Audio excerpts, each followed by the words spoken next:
The black ഗസൽ എന്ന് European മാധ്യമങ്ങൾ വിശേഷിപ്പിച്ച ഒരു അത്ഭുത വനിതയെക്കുറിച്ചാണ് ഈ വനിതാ ദിനത്തിൽ നിങ്ങളോട് ഓർമ്മപ്പെടുത്തുന്നത്. 3-ാമത്തെ വയസ്സിൽ പോളിയോ ബാധിച്ച് ശരീരം മുഴുവൻ തളർന്നു പോയ ഒരു കുട്ടി. ആ കുട്ടിക്ക് ജീവിതത്തിൽ ഏറ്റു നടക്കണമെന്ന് ആഗ്രഹമുണ്ടായിരുന്നു.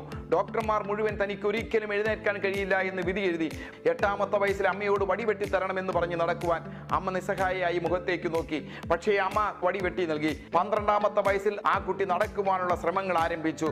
പക്ഷെ ഒരിക്കലും നടക്കുവാനല്ല, ലോകത്തെ ഏറ്റവും വേഗതയേറിയ വനിതയായി മാറണമെന്നാണ് ആ കുഞ്ഞിന്റെ ആഗ്രഹം. 1960-ൽ റോമിൽ നടന്ന ഒളിമ്പിക്സിൽ 100 മീറ്റർ, 200 മീറ്റർ, 400 മീറ്റർ മത്സരങ്ങളിൽ സ്വർണം നേടിക്കൊണ്ട് അത്ഭുതം സിദ്ധിച്ച ഒരു മഹാവ്യക്തിത്വമുണ്ട്.